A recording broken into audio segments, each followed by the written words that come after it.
Привет, дорогие друзья! Не хотелось бы тратить свое, да и ваше время на каких-то ублюдков. Но тут видео не про ублюдков, по сути, а про средства массовой информации. Это видео обращение в немалой степени к средствам массовой информации. Я очень надеюсь, дорогие друзья, что вы сможете также донести его до средств массовой информации, чтобы они кое-что поняли. Важность преподношения информации, насколько это важно.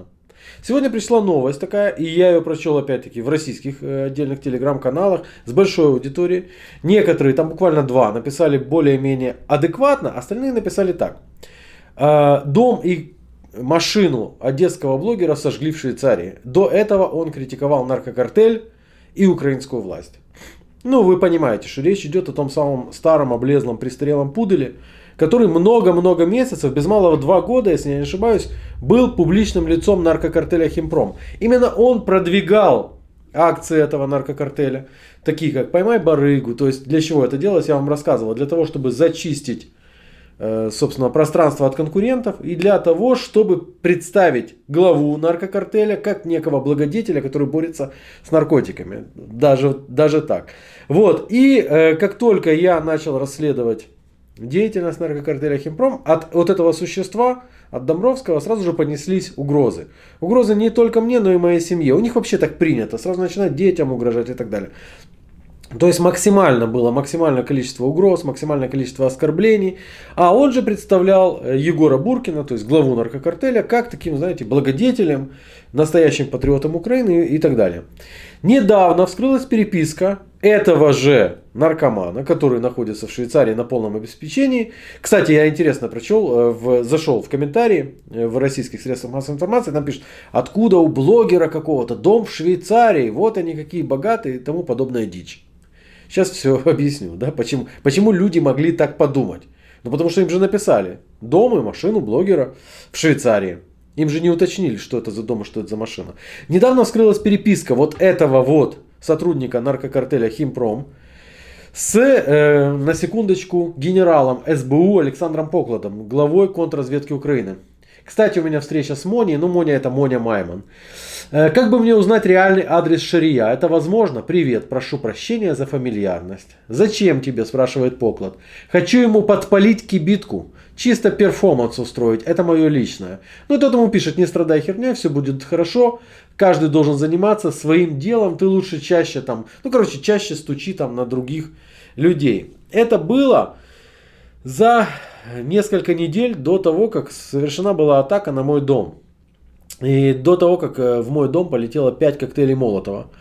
Он обсуждал, как поджигать даже жилища тех, кто смеет критиковать наркокартель Химпром.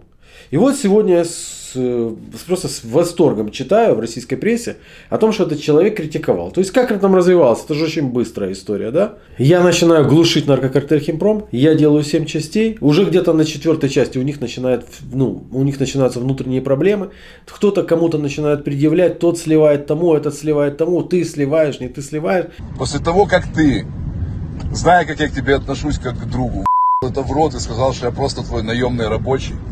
После того, как ты относишься к тем которые тебя открыто и публично, как Моня, и как лучше, чем ко мне, Егор, со всем уважением к тебе и к тому, что ты достиг, ты что, в натуре идиот? Такой шарик. Тебя кто-то кружит из окружения очень жестко. Как ты мог поверить в то, что я записывал Шарию эту запись вообще? Насколько надо быть ***бом? Ты меня, конечно, извини, но это же я его жене рисую, и я ему буду такие записи записывать. И дальше вот этот вот борец с наркокартелем начинает выпрашивать деньги у главы наркокартеля, мол, я попал в проблемы. Я тебе должен, а ты должен мне, я считаю, и довести это смогу, заплати то, что должен. И тогда, возможно, я с тобой начну нормально как-то разговаривать, и мы снова, возможно, восстановим нормальные отношения. Но дело в том, что он поугрожал настолько моей жене, что получил и судебный запрет, и уголовку на территории ЕС. И сейчас медленно, но уверенно машина близится к развязке, этого великого борца с украинской властью. Вот, в итоге он выпрашивает деньги на адвокатов, на все, тот его посылает, он начинает оскорблять самого этого Буркина, он начинает оскорблять его, выкладывать опять фотографии детей этого главы наркокартеля, как будто дети имеют к нему какое-то отношение, ну и так далее, да, и у него получается тупик. Чтобы из тупика выйти, он, конечно же, я убежден на 101%, поджигает свой дом. Не находит ничего лучше. Вот смотрите, ему подожгли дом, в доме находятся его дети и жена овощ. И они могут погибнуть. Боже, это так страшно. И он при этом начинает снимать этот дом изнутри. Не видите как? Ну вы же тоже так делаете обычно, да, согласитесь. Конечно, не дай бог, чтобы у вас поджигали дом. Но я вас уверяю, когда у человека горит дом, и горит настолько жестко, то он, конечно же, не озабочен тем, чтобы поснимать его изнутри, да как красиво, да и никуда не торопясь. Вот еще одно видео. То есть у него хватило ума выкладывать вот это вот. Видите? Это он снимает. Ай, нам страшно, мы все умрем, нам страшно. И потом, где-то через час после того, как ему подожгли дом неизвестные, которые хотели с ним расправиться за критику украинской власти, он записывает вот это вот видео.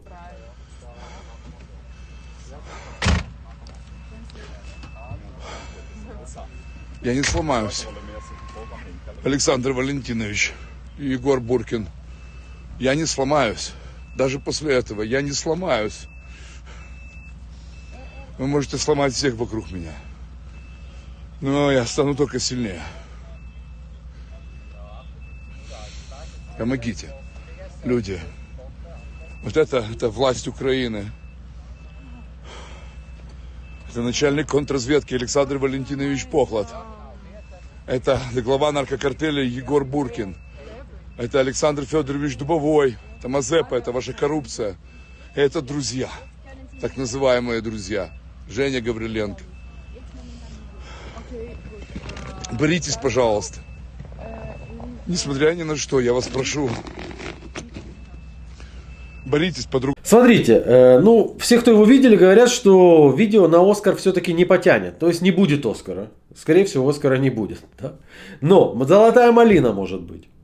Но что там по поводу критики украинской власти? То есть что делает этот человек? Когда он зажат, он начинает называть какие-то фамилии и записывает пафосное видео, не имеющее никакого смысла, где критикуют украинскую власть. Это всасывают украинские телеграм-каналы. Говорят, смотрите, вот этот блогер, он раньше, это не блогер, это какое-то существо, непонятное абсолютно, которое жило на деньги наркокартеля. Вот этот блогер критикует украинскую власть и растаскивает это. На следующий день у него горит дом. Это, наверное, украинская власть ему ответила за критику. Ее же больше никто не критикует.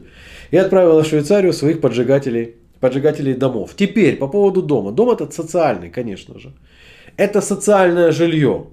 У Домбровского нет денег вообще.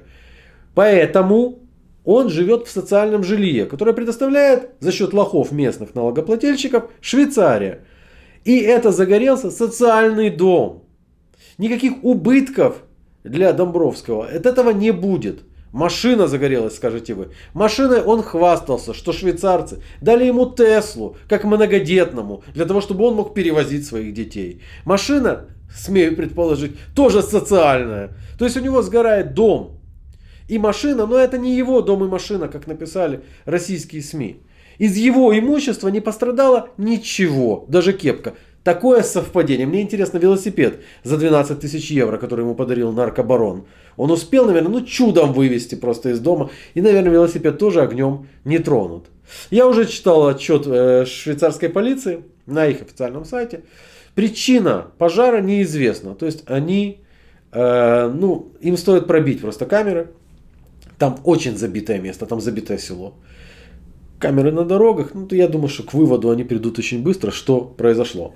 Таким образом, мы имеем сотрудника наркокартеля, зажатого в угол, который совершает самоподжог. Я очень сильно прошу средства массовой информации, я не говорю какой страны, да, но больше всего вот это вот написали по поводу критики наркокартеля, это российские СМИ. Я очень прошу российские СМИ, вы можете не помогать, но вы, пожалуйста, не мешайте.